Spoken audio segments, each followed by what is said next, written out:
Halo bosku, assalamualaikum warahmatullahi wabarakatuh. Kembali bertemu dengan kami di channel Pasir Balap TV. Terima kasih telah menonton video kami. Jangan lupa untuk terus dukung kami dengan cara like, share, and subscribe. Baik bosku, di video kali ini kita sedang menyaksikan proses pemasangan roda gila atau roda angin kalau di daerah kami mengatakan. Jadi pemasangan roda angin ini harus betul-betul kencang ataupun kuat ketika proses pengunciannya, karena dikhawatirkan apabila tidak kencang dalam proses pemasangannya, maka ini bisa copot ataupun paling ringannya roda angin tersebut pecah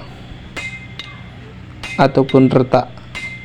Ketika roda angin ini retak, maka tidak bisa digunakan kembali, karena ini bisa membahayakan terhadap pengguna mesin tersebut.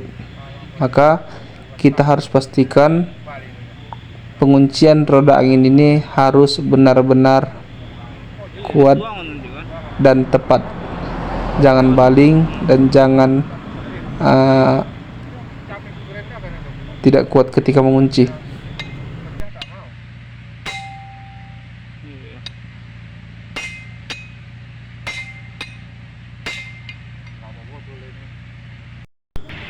Setelah penguncian roda gila tadi, maka pekerjaan selanjutnya adalah penskoran klep. Tujuannya adalah untuk agar klep tersebut tidak bocor ketika digunakan. Ini memang membutuhkan kesabaran yang cukup. Selanjutnya, setelah tadi penstokoran klep, kita masukkan oli ke dalam mesin. Perlu menjadi catatan kita bersama, ketika kita memperbaiki mesin, otomatis biasanya saringan oli harus diganti juga. Maka saringan oli tersebut harus dibasahi oli ketika ingin dihidupkan, karena kondisi saringan tersebut masih basah. Selanjutnya saya mencoba membuat dudukan jerigen tersebut dengan menggunakan kayu, namun tak layak digunakan. Maka kita letakkan saja jerigennya di atas kereta sorong ini, karena memang sifat cair ini adalah bergerak dari atas ke bawah. Agar percobaan menghidupkan mesin ini lancar, setelah dipasangi bagian-bagian bospom dan nojelnya,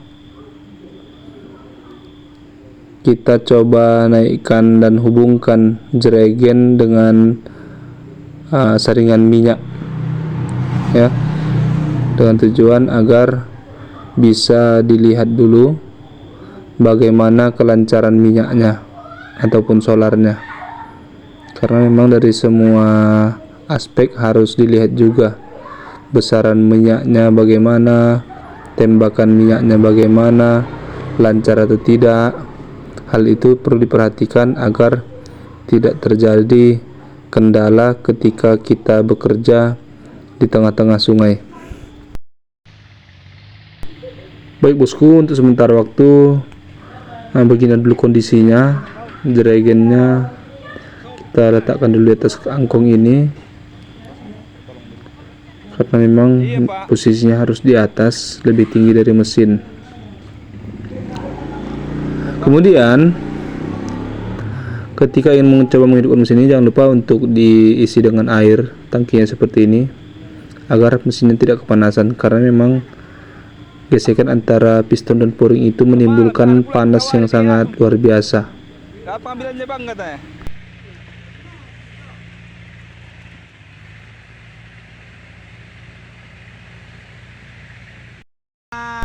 Tahapan selanjutnya yaitu proses pemasangan knalpot.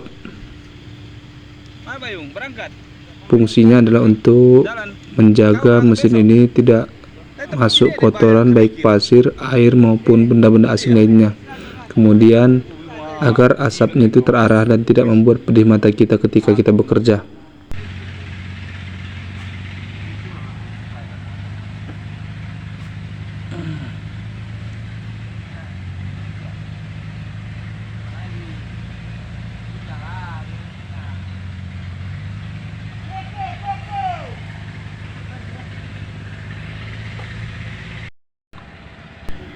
Selanjutnya itu percobaan menghidupkan mesin ini.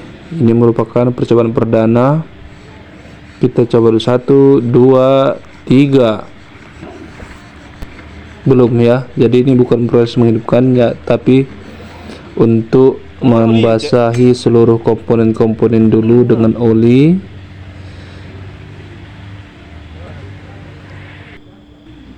Dan ternyata ada yang bocor, yakni bagian saringan olinya mengeluarkan oli, dan ini akan kita perbaiki dulu kembali yang bocor tersebut.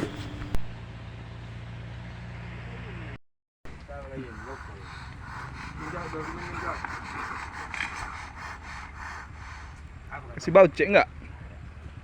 Kumpul sih kalau langsung hidup. Makanya aku bantu juga dari sini. Belum lagi aja. Belum masuk minyak. Bocor cek.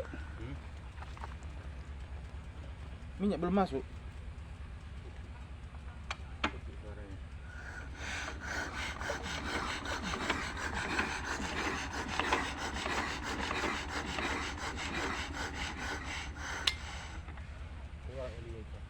Dinape dengenan gitu deh.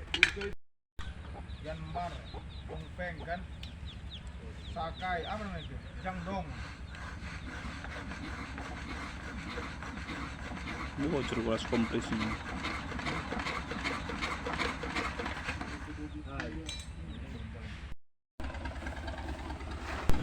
Dan ini adalah kondisi mesin kita yang masih ada di atas rakit yang rusak kemarin. Jadi kondisinya memang betul-betul sudah sangat-sangat tidak bisa ditolong lagi lah. Bisa pun disimpan, ini hanya untuk dikanibalkan. Kira-kira spare part apa yang bisa diambil di sini nanti ketika mesin yang diperbaiki di atas itu atau di darat itu bisa kita gunakan. Terlihat itu bagian poringnya itu pecah, berlobang. Jadi mungkin paha ayamnya itu atau apalah namanya begitu rompal dari dudukan piston itu menyorong ke atas. Terlihat berlobang. Jadi memang diperhitungkan sangat-sangat besar biaya untuk memperbaikinya ini. Mungkin memang sudah saatnya dia pensiun entah dari dunia perpasiran. Ini terlihat pecahan poring yang ada di dalam.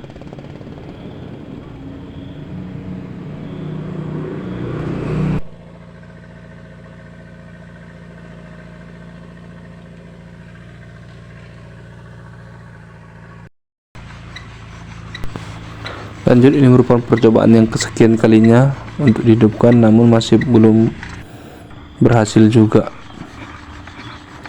Kita masih terus berupaya untuk menghidupkan mesin ini dan mencari tahu dan menganalisa apa kira-kira kesalahannya. Tak mau.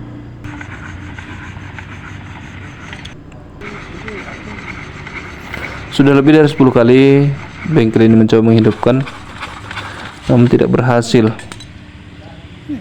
Dugaan kami sementara bagian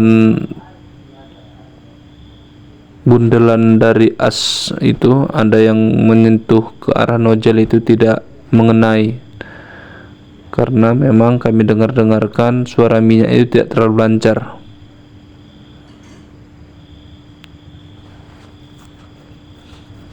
Jadi solusinya mungkin adalah diganti, karena yang saya tanyakan apakah bisa ditambah atau dibubutkan yang kurang tersebut. Kata bengkel ini tidak bisa, harus mengganti yang baru asnya. Besok kita akan videokan lagi bagian mana yang kurang pas tersebut.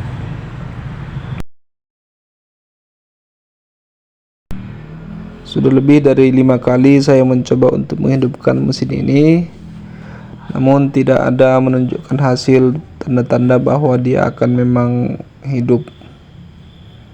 Berhubung waktu sudah semakin sore, sudah pukul 6 lewat, maka kami memutuskan untuk berhenti dulu beraktivitas hari ini karena memang sudah mendekati waktu maghrib.